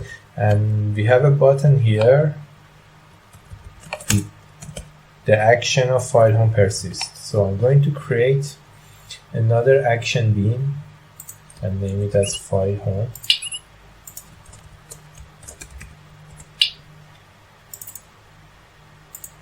I'm going to change the name, file edit, and this file should extend abstract home action bean, which pretty much the same except it doesn't have these sort properties and everything belong to the list. And I'm going to add a field property, generate getter setter, and I'm going to add persist method. For now I'm going to return null, and I'm going to add a to do, save the file in DB.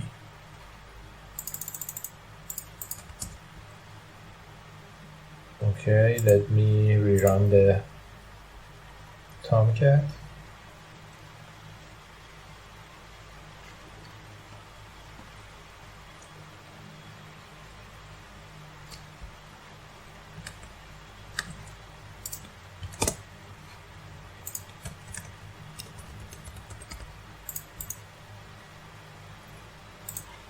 You can see there is one link here, upload a file. When I click, it's going to file edit and I can choose a file to upload. And there's a save button. It's also using the message bundle.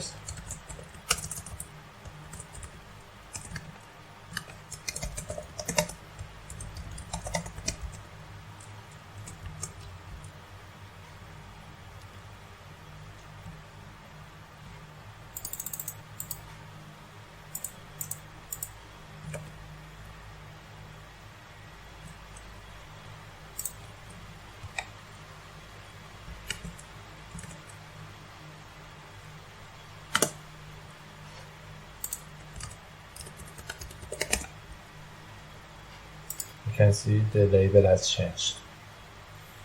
Okay, now let's save this file into the DB for these users and how we are going to achieve that.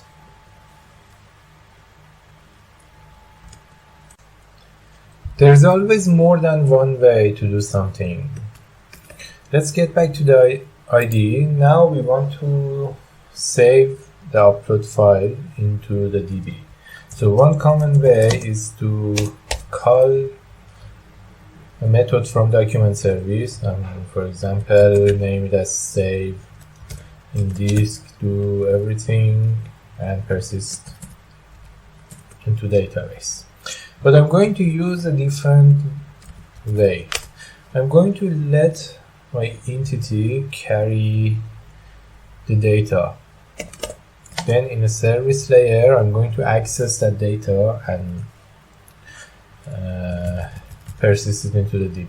So this abstract home action in here has one get instance method, which I'm going to use. It's returning the entity. You can see I have access to entities field. In the entity, I'm going to create one transient field as input string.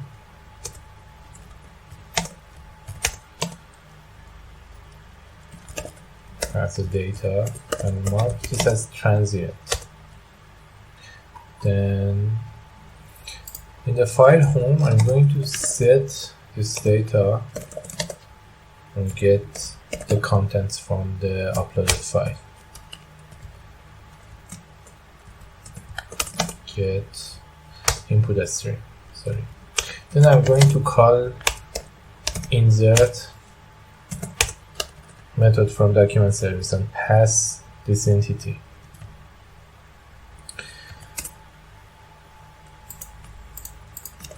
And I have to put a try catch. We are going to log this. Okay. And we are going to keep the file path inside the DB, not the whole file, because it's going to increase our database. So we need another column. I don't think we have a column to keep the file path. I'm going to add another column with the name of file path, file underscore path, and it's going to be a string. Okay. Since we have this input stream in our entity, I'm going to go to document service. Inside this, the abstract CRUD service has one method before insert. It means if we want to do something before insert the entity. So what's going to happen here? I have access to file input string. Then I'm going to use try with resource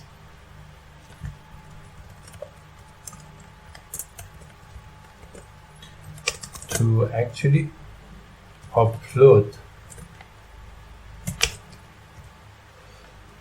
this data. I'm going to use IOUTL that we just copied. It has one fast copy method which takes input string and output string. Since it's a file, I'm going to use file output string.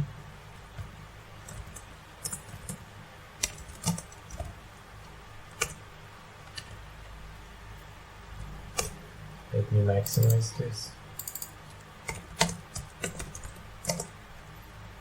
Just give me a file.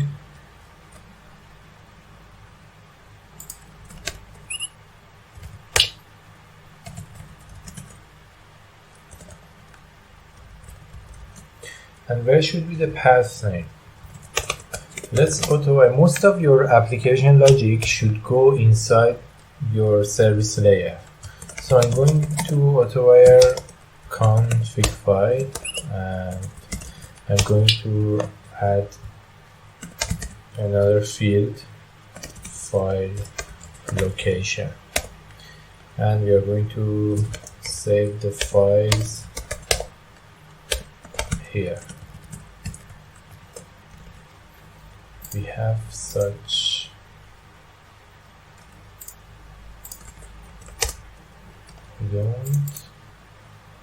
okay, we are going to save the files here inside this location, and I'm going to add this field into our configuration like this. Now I have the file location,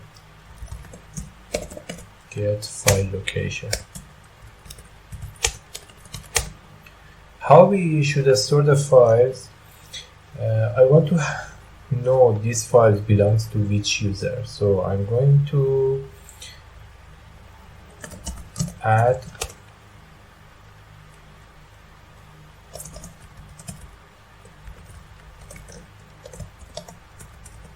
a separator, then I'm going to get user ID,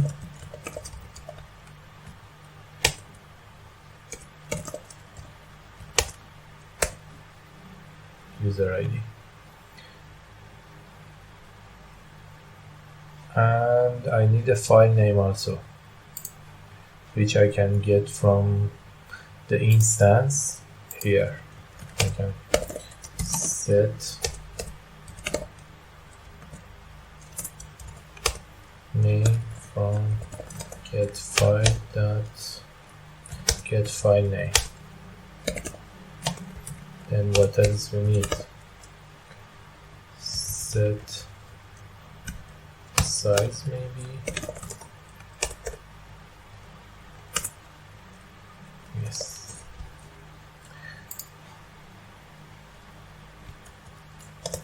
Then plus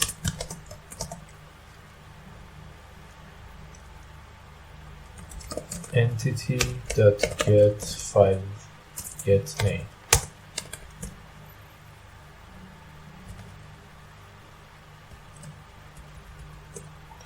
Okay, actually I need to create this first. File location. This would be the directory which we are going to keep the file.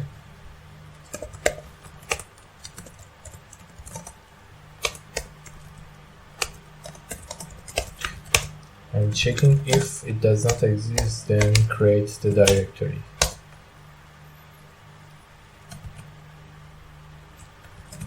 Then the file name should be this. Oops. Okay. And now we are copying the input stream inside the file. Let me add plugin also.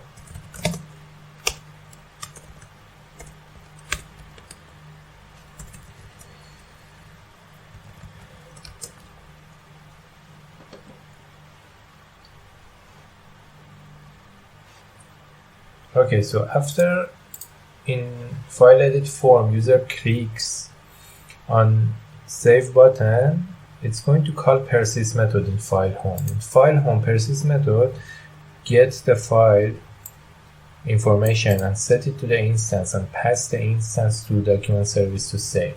But before we save into our database, we are going to create a file location, then get the data and copy a file into our hard disk, then save the data into the database with a given path. And this should be the path, file path. So I'm going to file path,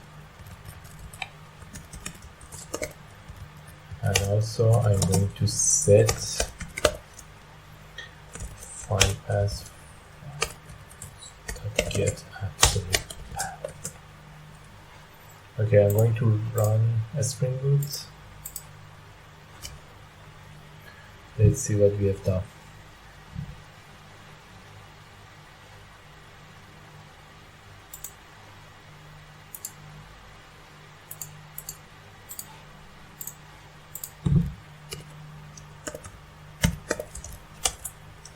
Just pick.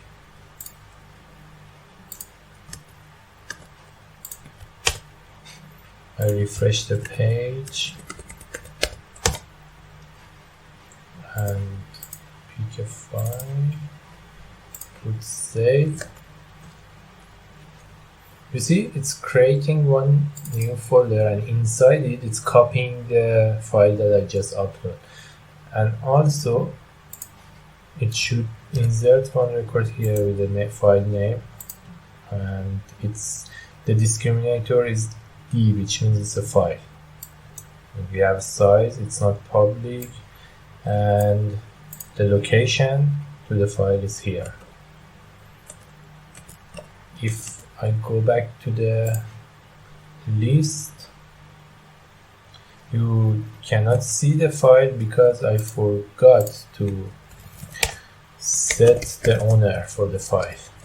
So I'm going to set it now. Let's set owner. I'm going to create a new user entity.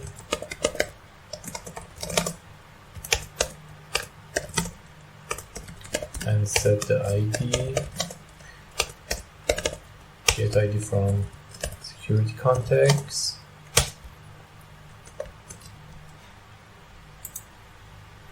Clear the log, then upload another file.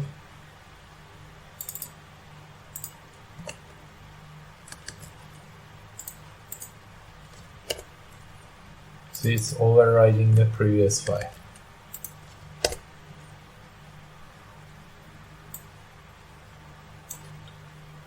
Now it has the owner. This was the previous record. If I go back to the list, I can see this test pick here. The file size, owner, and download count.